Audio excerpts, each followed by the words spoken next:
प्रिय दर्शकों, आपका स्वागत है आपके अपने YouTube चैनल ज्ञान गंगा पर।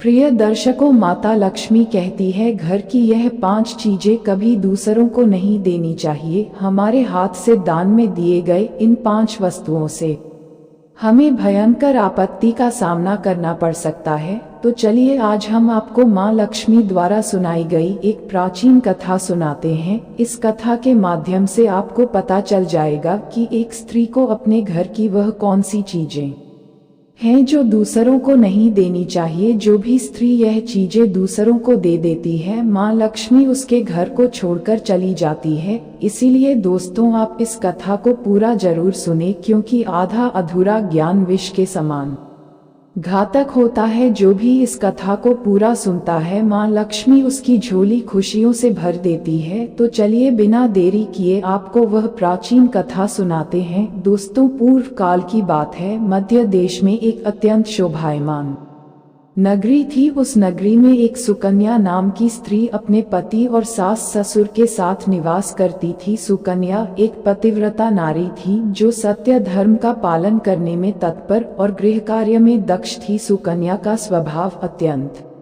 दयालु था। वह सदैव दूसरों की सहायता किया करती थी। सुकन्या का पति संजय एक वैश्य था। उसकी अनाज की एक दुकान थी। वह बाजार में लोगों की जरूरत की चीजें बेचा करता था। सुकन्या अपने पति से बहुत अधिक प्रेम करती थी। वह अपने पति को ही परमेश्वर मानकर उसकी सेवा करती थी। सुकन्या नित्य पति से पहले जागती थी, अपने घर का आंगन को स्वच्छ करती थी, फिर रंगोली बनाकर आंगन की सजावट करती थी। उसके बाद वह अपने घर को स्वच्छ करती, फिर स्नान आदि कार्य संपन्न करके वह तुलसी को जल देती थी और देवी देवताओं का पूजन करती थी। इस प्रकार से वह रोज अपने नित्य कर्म करती थी। सुकन्या ने कभी किसी का अनादर नहीं किया। वह सभी के साथ मधुर वाणी में बातें करती थी। सभी लोग सुकन्या को देखकर कहने लगे थे कि यह तो साक्षात लक्ष्मी के समान गुणों वाली स्त्री है। यह अपने परिवार का कितने अच्छे से ख्याल रखती है।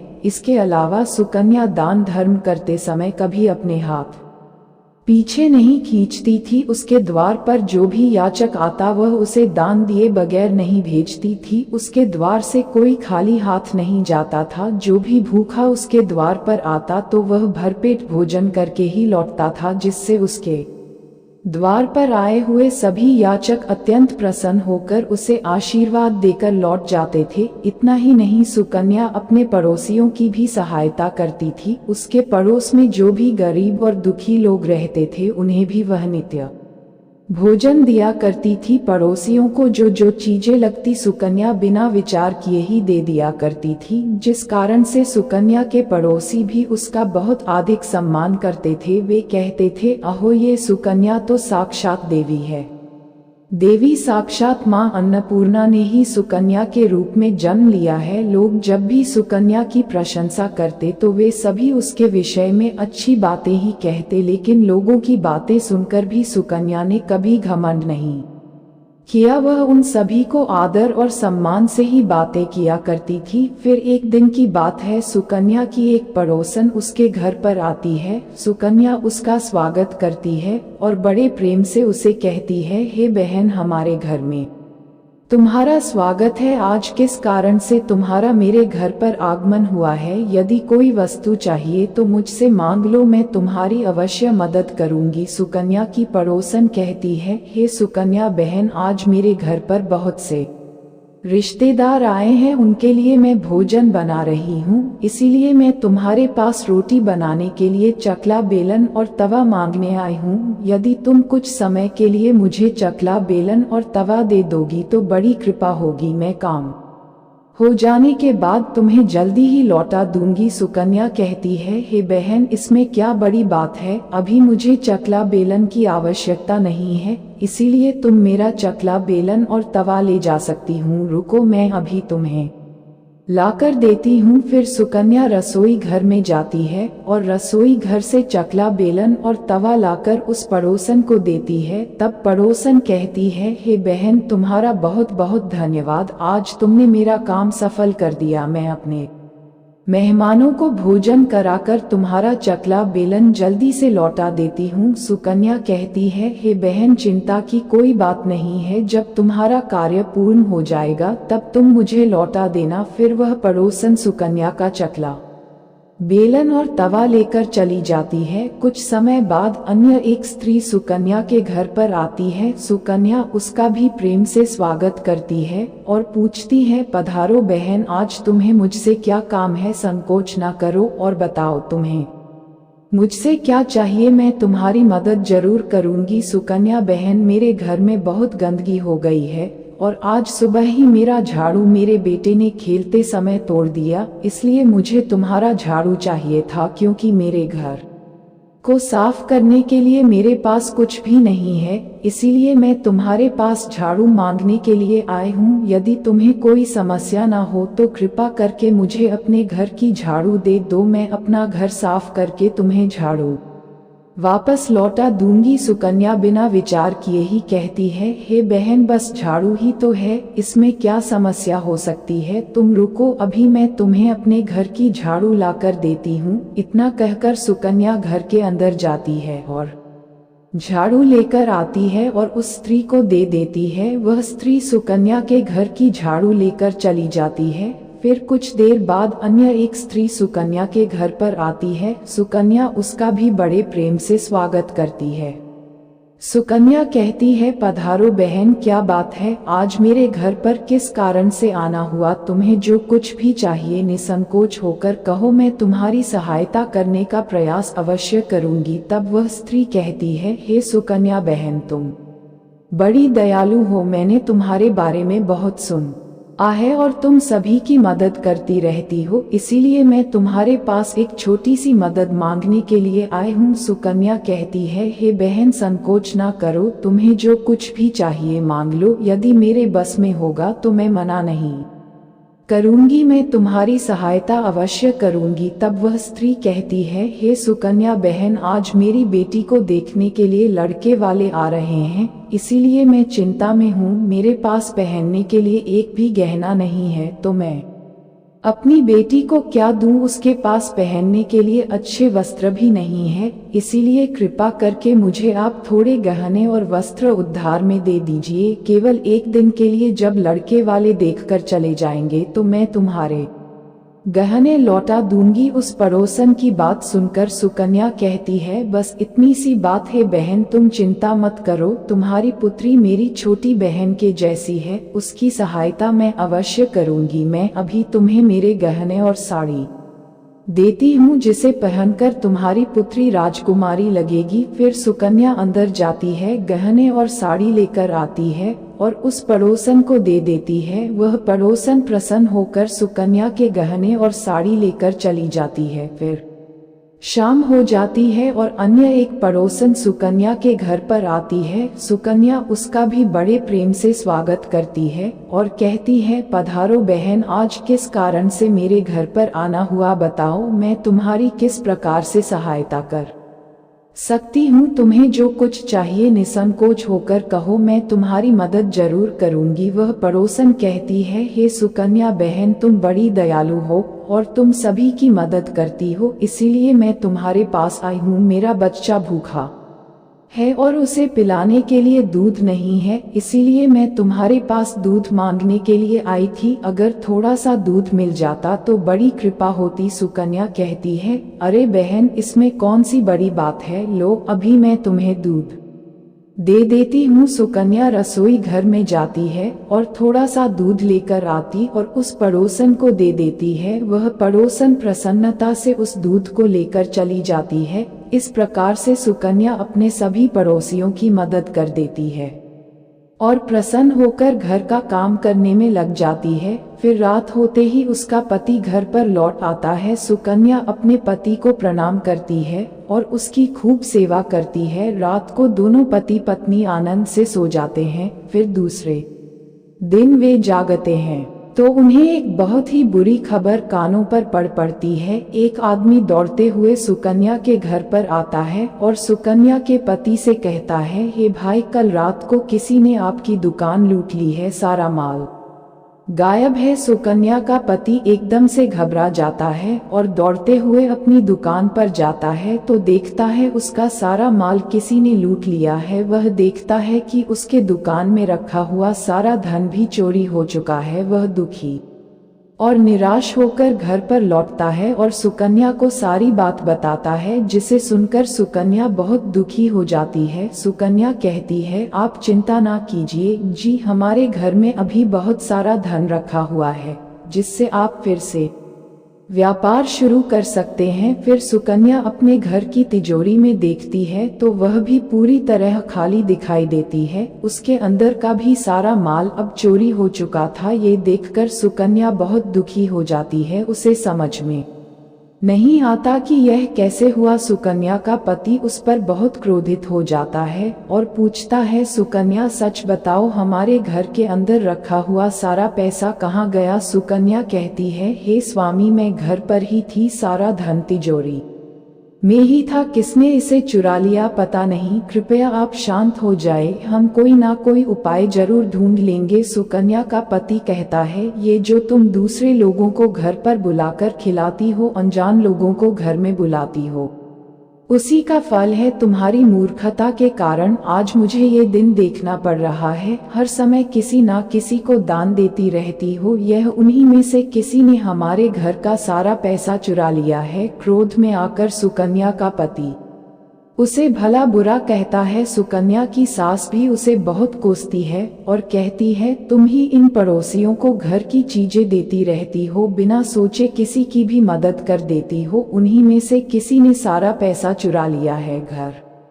के सभी लोग सुकन्या को भला बुरा कहने लगते हैं। फिर सुकन्या अपने पति को दिलासा देते हुए कहती है, हे नाथ, मैंने मेरे कुछ गहने हमारी पड़ोसन को दिए हैं, मैं उसके पास से गहने लेकर वापस आती हूँ। फिर सुकन्या उस गरीब पड़ोसन के घर पर जाती है तो देखती है उसके घर पर कोई नहीं होता है। वह स्त्री भी घर छोड़कर सुकन्या के गहने लेकर भाग गई होती है। सुकन्या निराश होकर घर पर लौटती है और अपने पति को सारी बात बता देती है।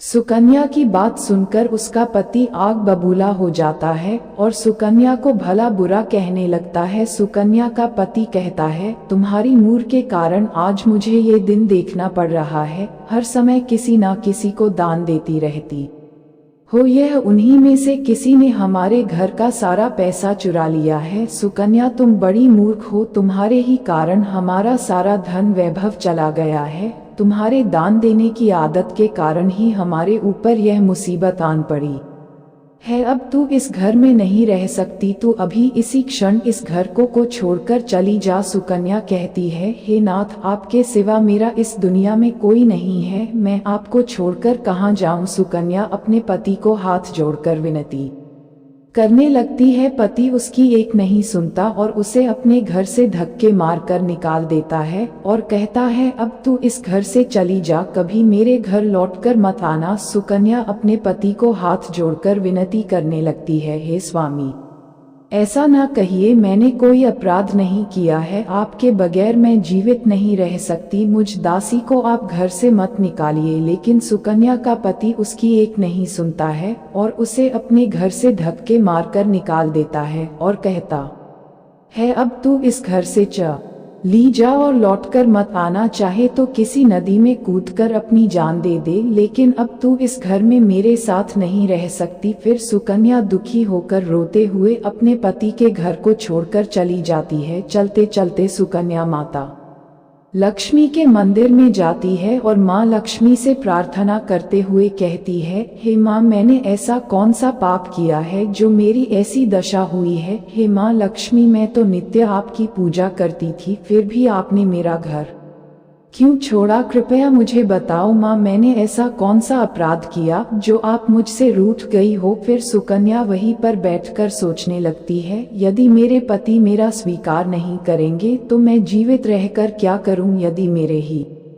कारण मेरे पति की दुर्दशा हुई है तो मुझे जीवित रहने का कोई अधिकार नहीं है। इतना सोचकर सुकन्या अपने प्राण देने के लिए नदी की तरफ जाने लगती है। नदी के पास जाकर सुकन्या माता लक्ष्मी से प्रार्थना करती है, हे माँ लक्ष्मी, अब मैं अपने प्राण देने जा रही हूँ। यदि मेरे द्वारा तुम्हारी पूजा में कोई कमी रह गई हो तो मुझे माफ करो। मैं अपने पति के बगैर जीवित नहीं रह सकती, इसीलिए अब मैं इस नदी में कूदकर अपने प्राण दे दूंगी। इतना कहकर सुकन्या नदी में कूदने ही वाली होती है कि साक्षात माँ उस स्थान पर प्रकट हो जाती है। माता लक्ष्मी सुकन्या से कहती है, रुक जाओ सुकन्या, तुम ये क्या कर रही हो। तभी सुकन्या आंखें खोलकर देखती है कि साक्षात माँ लक्ष्मी उसके सामने खड़ी है। तभी सुकन्या हाथ जोड़कर उन्हें नमस्कार करती है। माँ लक्ष्मी के दर्शन करके बहुत प्रसन्न हो जाती है और कहती है, हे माँ, मुझे क्षमा करो, मैं बहुत बड़ा पाप करने जा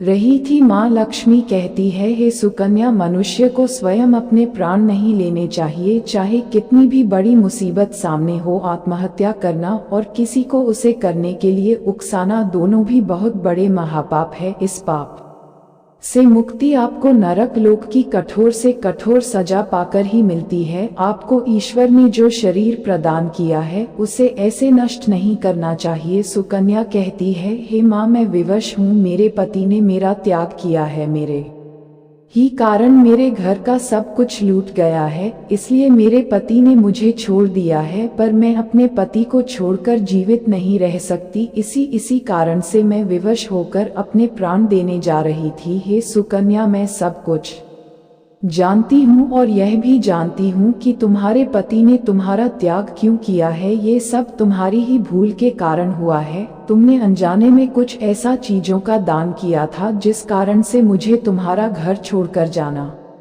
पड़ा। जो भी स्त्री अपने घर की इन चीजों को दूसरों को दे देती है, उनके घर में मेरा वास नहीं होता है। मैं उन वस्तुओं के साथ ही उनका घर छोड़कर चली जाती हूँ। हे माँ, ऐसी वह कौन सी वस्तुएं हैं, कृपया आप मुझे बताइए। मैंने कौन सी वस्तु का दान किया था जिस कारण से आपने मेरे घर का त्याग किया है। देवी लक्ष्मी कहती है, हे पुत्री, अब तुम ध्यान से सुनो। मैं तुम्हें उन चीजों के बारे में बताती हूँ जो किसी भी स्त्री को दूसरों को नहीं देनी चाहिए। इन चीजों का दान करने पर मैं उस घर को छोड़कर चली जाती हूँ। हे सुकन्या, तुम्हारी सबसे पहली भूल ये थी कि ने तुम्हारे घर का चकला, बेलन और तवा दान कर दिया था किसी भी दूसरी स्त्री को।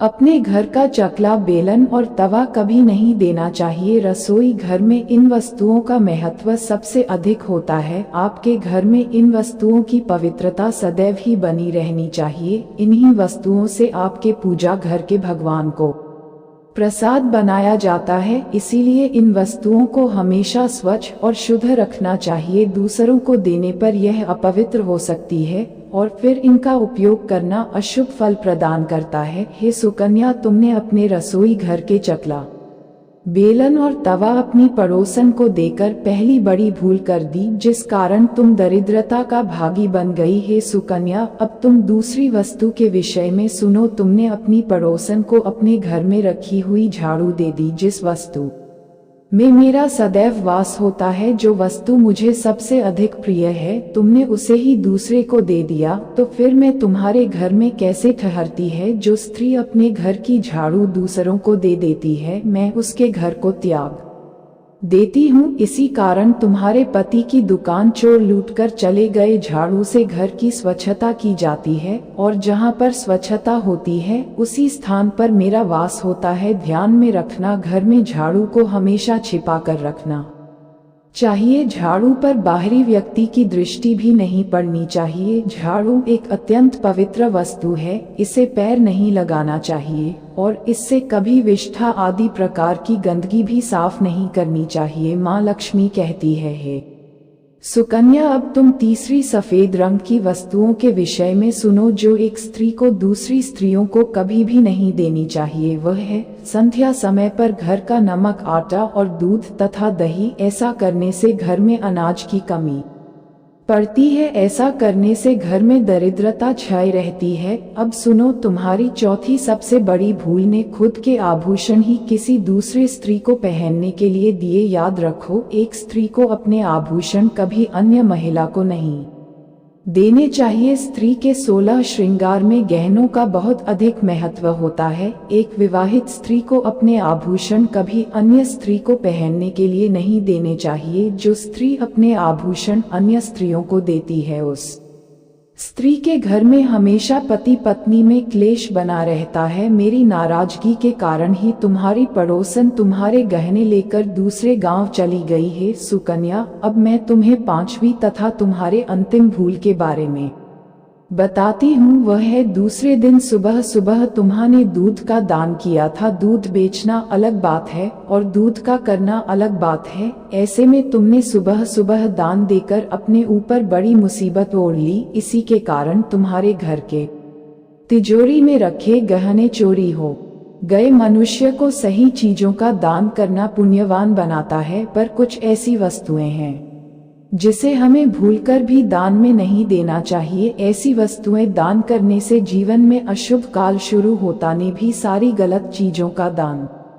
करके मेरी वक्र दृष्टि का अनुभव किया। सुकन्या कहती है, हे माँ लक्ष्मी, मुझसे बड़ी भूल हो गई। मैं इन बातों से अनजान थी। कृपया मुझे क्षमा करो और अब मुझे प्रायश्चित करने का उपाय बताओ। देवी लक्ष्मी कहती है, हे सुकन्या, तुमने प्रायश्चित पहले ही कर लिया है। जो दुख तुम्हें भुगतना पड़ा वही तुम्हारी सजा थी। अब मैं तुम्हें तुम्हारे अच्छे कर्मों के कारण माफ कर देती हूँ। इसीलिए अब तुम अपने घर पर लौट जाओ। मैं तुम्हें तुम्हारा संपूर्ण वैभव और धन संपत्ति तुम्हें लौटा देती हूँ। इतना कहकर माँ लक्ष्मी उस स्थान से अंतर्ध्यान हो जाती है। फिर सुकन्या अभी माँ लक्ष्मी को धन्यवाद करती है और उस स्थान से घर की तरफ जाने लगती है।